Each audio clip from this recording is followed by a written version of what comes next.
She wasn't shouting. She wasn't resisting.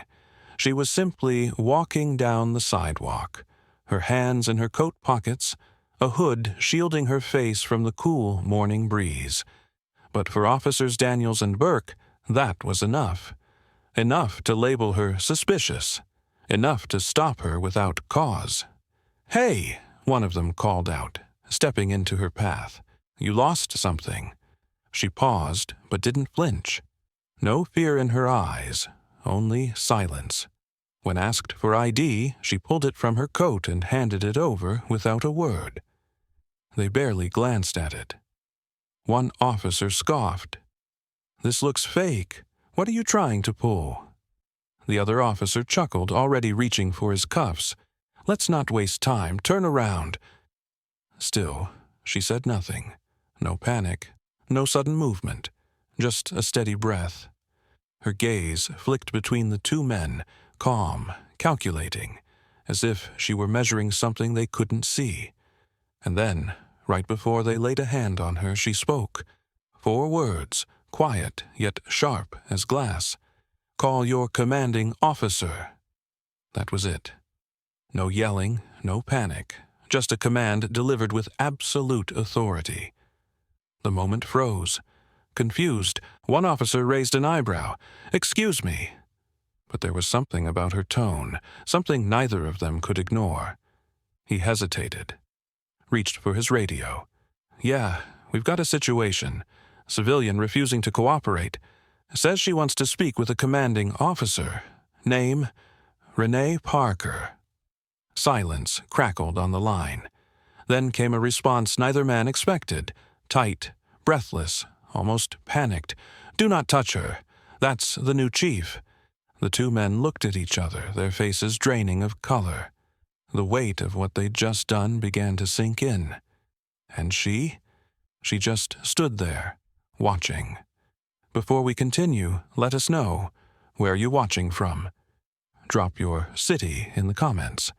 And if stories like this matter to you, take a second to like this video and hit that button, because the truth deserves to be seen." She had only been in the city a few weeks, but she already knew more than most who'd spent their lives there.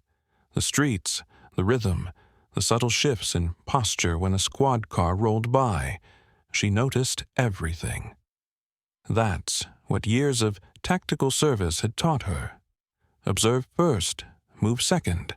No uniform, no flashing badge. Just a quiet presence slipping through the cracks of a system she had been sent to reform. Her new role gave her power, yes, but power was useless if you didn't understand what you were trying to change. So she walked. Every morning before dawn, blending in, hood up, hands in pockets, eyes open, not as a cop, not as a commander, as a witness, because you couldn't fix what you hadn't felt. And what she felt now, what she had seen in just a handful of days, was worse than the reports had hinted. Officers who barked instead of asked, patrolmen who saw defiance where there was only dignity, and those above them, either blind, complicit, or too comfortable to care. She didn't come here to play politics. She came with purpose, quiet, unshakable, and sharpened by years in places far more dangerous than this. But even with all her planning, even with her strategy in motion, she hadn't expected to be tested this soon. Not like that. Not out in the open, in the middle of a sidewalk, stopped by 2 men who didn't recognize what stood in front of them. They saw a black woman in plain clothes and assumed she didn't belong. They assumed wrong, because the truth was she wasn't just a witness anymore. She was the one in charge. The sun had just begun to rise when she turned onto the narrow street. It was quiet, too quiet. A construction zone stretched along the sidewalk, cones and barriers scattered like forgotten promises. She walked steadily, passing shuttered storefronts and faded signs, the city still yawning itself awake. Across the street, 2 patrol officers leaned against their cruiser, coffee in hand, conversation casual. but their eyes locked onto her the moment she came into view. They didn't recognize her. That much was clear. To them, she was just another stranger in a hoodie, walking where they didn't think she should. One of them straightened, tapping the other. Their tone shifted. Their stance stiffened. As she neared the corner, the taller one stepped forward, blocking her path. "Morning," he said, though the word landed more like a warning than a greeting. "You live around here?" She met his gaze, but didn't answer right away. Not out of fear, but calculation. The second officer flanked her, a little too close for comfort. "Need to see some ID," he said, voice clipped. "Can't just be wandering through an active zone. Not safe." She reached into her coat slowly and pulled out her credentials. No rush, no attitude, just calm compliance. But they didn't even take a full look before one of them scoffed. "This looks made up," he muttered. "You sure you're not trespassing?" She exhaled once, steady, silent, and tucked the ID back into her coat. Her fingers didn't tremble. Her shoulders didn't shift. But her stillness held weight. They didn't see it. They never did. The taller one reached out, hand closing toward her wrist. "Don't make this harder than it has to be," he said. That's when she moved. Just a slight shift, one step back, eyes locked onto his. She didn't raise her voice. She didn't plead. She just said it quiet but firm, each syllable slicing through the moment like a blade. "Call your commanding officer." The pause that followed said everything. They weren't used to being challenged, especially not like that. They shared a look, somewhere between confusion and annoyance. "Excuse me," one said. She didn't blink. "Call your commanding officer now." The silence cracked. One of them grabbed his radio, huffing. "Dispatch, we've got a situation. Civilian, refusing to comply, says she wants to speak to a supervisor. Name, Parker." A beat, then another. Static hissed through the line. And then the voice came, tight, urgent, unmistakably alarmed. "Stand down. Do not engage. That's the new chief." The radio slipped slightly in the officer's hand. The other turned pale. Their jaws locked, eyes wide, the kind of silence that only comes when you realize you've just stepped off a cliff. But she didn't move. She didn't smirk. She just waited. And for the first time that morning, they began to understand who they were dealing with. They tried to recover, but the damage was done. The name had landed like a stone in still water, sending silent ripples across everything they thought they knew. The taller officer, Daniels, cleared his throat and muttered something about misunderstanding. The other, Burke, adjusted his stance, suddenly unsure whether to apologize or hold his ground. But it was too late for both. She stood there, still and steady, not saying a word, letting the weight of their mistake hang in the air like a noose. Across the street, a man with a phone had started recording. Another woman leaned out from a bakery doorway, eyes narrowed, watching closely. The city was waking up, and the truth was waking with it. Still, neither officer backed off completely. Pride had a grip on them now. One tried to ask more questions, softer this time, as if pretending respect might patch the hole they'd just torn open. "Ma'am, we're just doing our job," he offered, voice lower, eyes flickering toward the camera. "You gave us no indication." She turned her head just slightly, enough for her eyes to meet his. The look wasn't angry. It was surgical. Cold, precise, and controlled. And it shut him up more effectively than any badge ever could. Within minutes, another car pulled up fast. Unmarked, tinted. The passenger door opened and a sergeant stepped out, his face tight with dread. He didn't ask questions. He didn't wait for context. The moment he saw her standing there, he walked straight up, stiff and formal. "Chief," he said, almost a whisper. The word was barely out before Daniels and Burke flinched. They didn't need confirmation anymore. They had it. But what stunned them wasn't just her rank. It was the way she hadn't used it. She'd given them a chance, a simple request. One they ignored because they couldn't see past her skin, her hoodie, her calm. And now they were surrounded by the silence they had created. She didn't speak. She didn't need to. The sergeant's eyes dropped, his voice tighter now. "Would you like to handle this privately, ma'am?"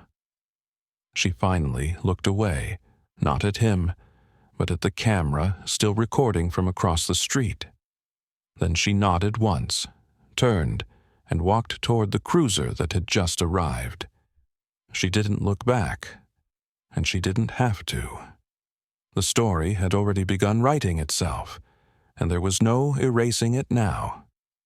The doors to the precinct opened without a sound, but everyone inside turned when she entered. Not because they recognized her, most didn't yet, but because something about her presence demanded stillness. She walked with quiet precision, not hurried, not hesitant.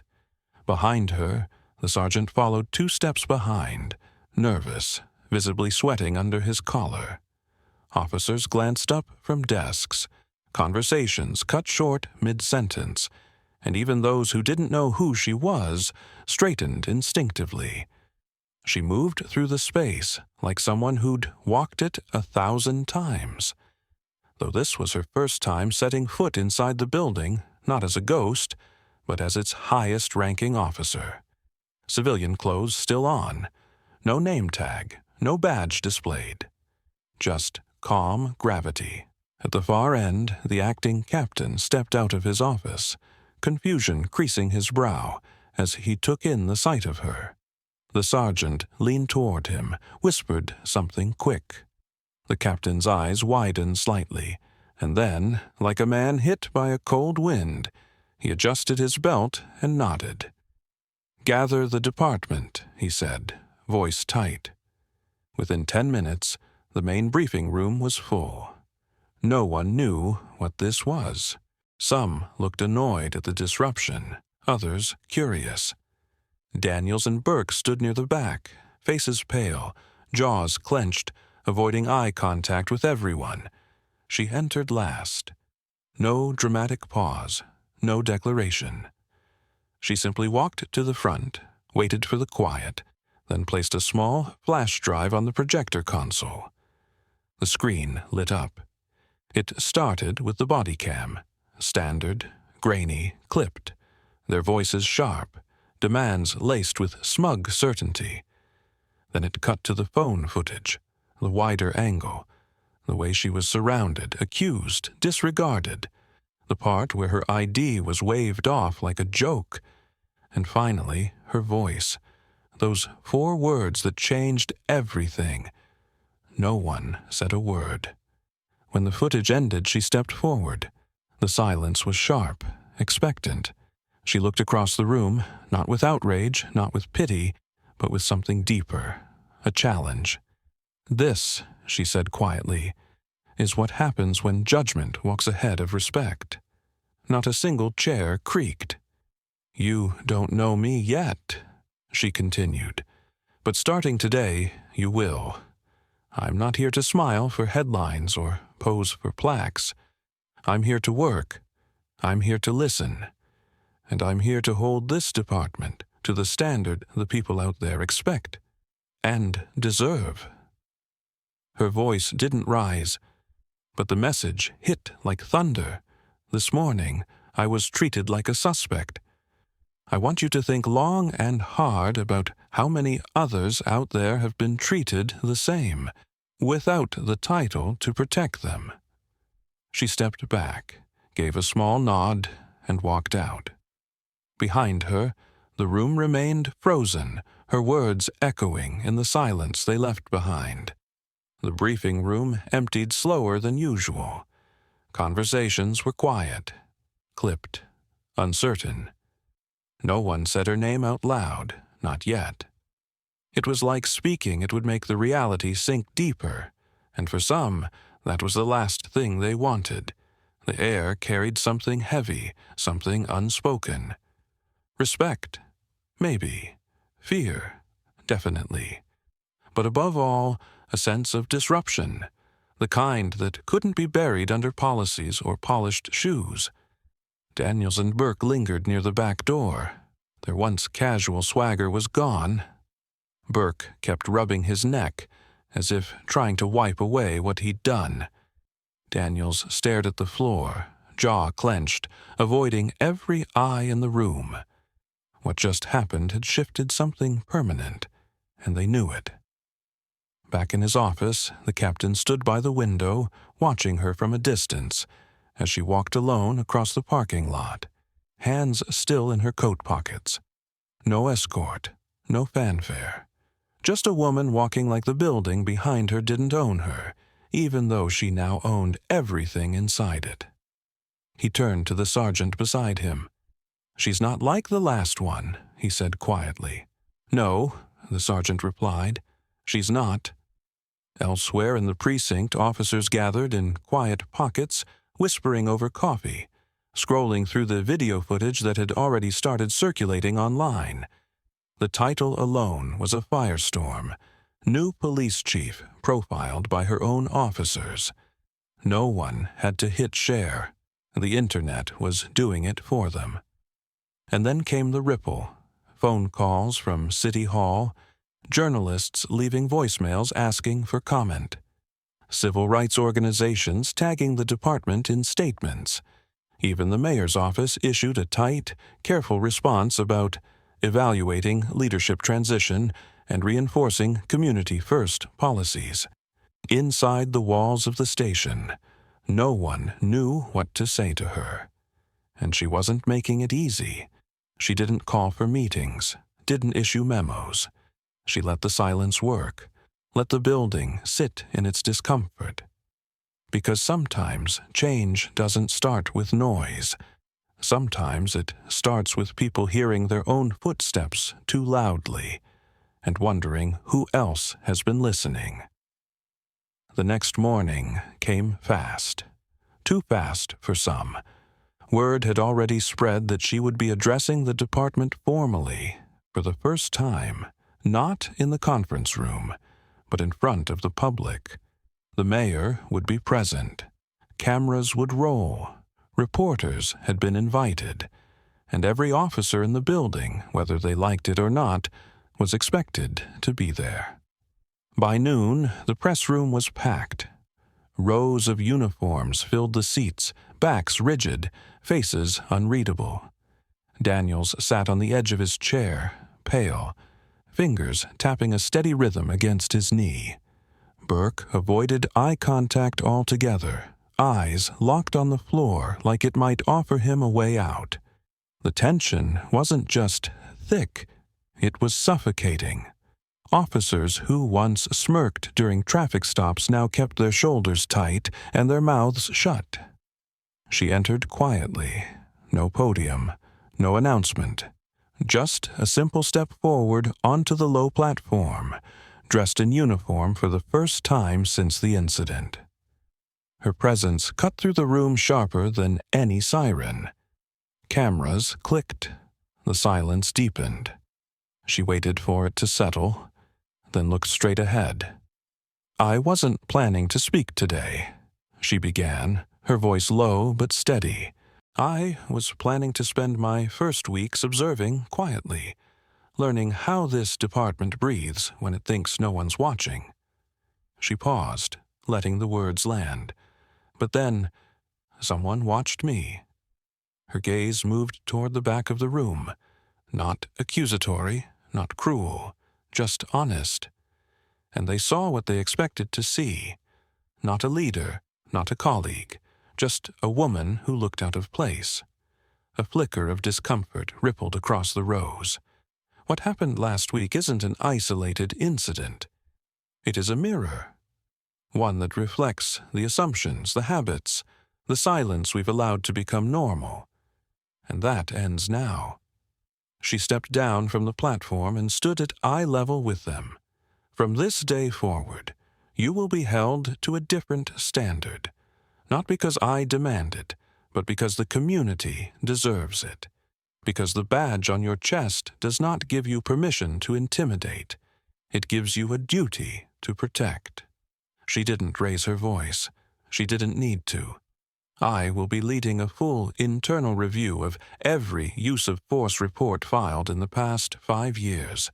Starting today, whispers started. Phones buzzed quietly in pockets. No one dared speak aloud, but the message was clear. Business as usual had just ended. And then she delivered the final line. Simple, unshakable. If you're not ready to serve with integrity, you won't be serving at all.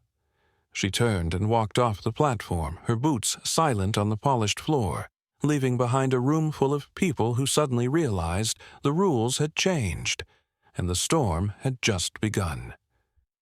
By the time the afternoon sun dipped behind City Hall, the footage had already spread across the country. News anchors dissected every frame. Activists shared it with captions like, "This is what leadership looks like." Online threads exploded with reactions, some praising her poise, others expressing disbelief that 2 officers could profile their own chief without hesitation. And in every comment section, one line echoed louder than the rest. How many times has this happened to someone without a badge? The story hit differently because she never raised her voice. She didn't need to. Her silence, her authority, her decision to let the truth speak first, those choices carried more weight than any speech could. She had turned a routine act of profiling into a mirror, and the city could no longer look away. Outside the precinct, things began to shift. A small crowd gathered at the steps, locals holding signs that read, "Respect is not optional," and "She is all of us." By evening, the mayor released a statement supporting her internal investigation, vowing transparency. Other departments across the state quietly reviewed their own policies, worried they might be next. But she wasn't watching the headlines. She didn't need validation. She was back in her office, poring over reports, making notes, circling names she'd seen come up more than once. For her, the real work was just beginning. Across town, Daniel sat in his car long after his shift had ended, gripping the steering wheel with white knuckles. His name was already being whispered through back channels. He knew what was coming. Not tomorrow, not next week, but soon. And Burke? He had called in sick, twice. Meanwhile, a young girl sat on the edge of her bed watching the footage on her phone, her mother standing behind her with quiet pride. "She looks like you," the girl whispered. "No," her mother replied, her voice thick with emotion. "She looks like all of us." And in a neighborhood miles from the precinct, an elderly man in a faded veteran's jacket wiped a tear from his cheek as he replayed the clip one more time. This wasn't just a victory. It was a message. That dignity has no uniform. That justice doesn't always shout. It stands tall, speaks truth, and walks away without looking back. The official letter arrived 3 days later. Suspension, effective immediately. Officer Daniels was pulled from duty pending the outcome of the internal investigation. His locker was emptied quietly before sunrise, and his badge was sealed in a plain envelope like it had never belonged to him. No ceremony, no farewell, just silence. Burke followed 2 days after. No appeal, no explanation. The body cam footage, witness reports, and viral recording left little room for excuses. But it wasn't just them. As the review widened, other names began to surface. Patterns emerged. Complaints buried, warnings ignored. And the chief? She kept her focus locked, never swayed by politics or pressure. She didn't chase punishment. She pursued clarity. For every report she read, every community member she met, it became clearer. This wasn't about two bad apples. It was about a culture that had never been forced to look at itself in the mirror.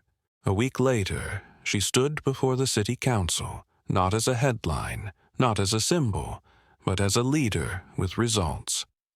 She presented her early findings with the precision of someone used to planning missions where lives depended on every detail. Her voice didn't waver once. Accountability isn't vengeance, she said. It's the foundation of public trust. Without it, we're just uniforms and guesses. The mayor nodded slowly. So did the public safety commissioner. No one dared interrupt her. Back at the precinct, the air was different now. The jokes had changed. The silence felt heavier, but it wasn't fear. It was awareness. Officers walked straighter, spoke softer. There was no more pretending. Everyone knew the old days were gone. She didn't gloat.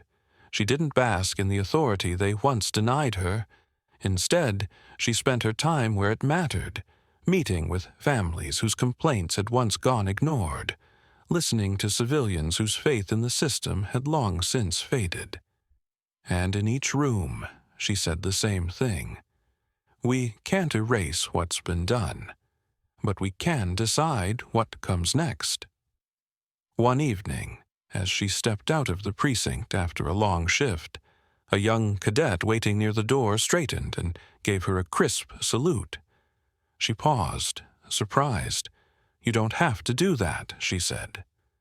"I know," the cadet replied. "I just wanted to." She nodded once, quietly moved. That night, as she sat alone at her desk, her eyes drifted to the folded letter of commendation from her military days, edges worn, corners curled.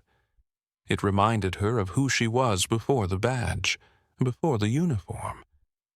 And somehow, that grounded her more than any title ever could, because at her core, she wasn't here to be feared. She was here to rebuild what had been broken, and she wasn't done yet. The morning was colder than usual, but she didn't mind. She stood at the edge of the neighborhood where it had all begun, the sidewalk, the cones, the storefront, the place where two men saw only what they expected and never stopped to look deeper. It looked different now, not because anything had changed physically, but because she had reclaimed it. And so had the city. She wasn't in uniform today, just a coat and gloves, hair tied back, hands tucked into her pockets. No cameras, no speeches. Just a quiet moment to remember that the loudest changes often begin in silence. Behind her, a car pulled up slowly. Nathan, her assistant chief, stepped out with a clipboard. "You sure you want to keep walking these streets on your own?" he asked gently. She glanced at him, then at the sidewalk. "I'm not walking alone," she said. "Not anymore." At the bakery across the street, a young girl waved through the window. Her mother joined her, nodding slowly, the kind of nod that carries years of understanding. A man parked at the curb stepped aside to let her pass, tipping his cap with quiet respect. There were no words, but there didn't need to be. She kept walking, and with each step the weight she carried didn't feel like a burden anymore. It felt like purpose. Before we close, if this story moved you, take a moment. Let us know where you're watching from. Drop a comment. Hit the like button. And if stories like this matter to you, real stories about truth, justice, and strength that doesn't have to shout, make sure you're with us for the next one. Because somewhere out there, someone's still being overlooked, still being silenced, still waiting for someone to speak up. And when they do, we'll be here, ready to listen.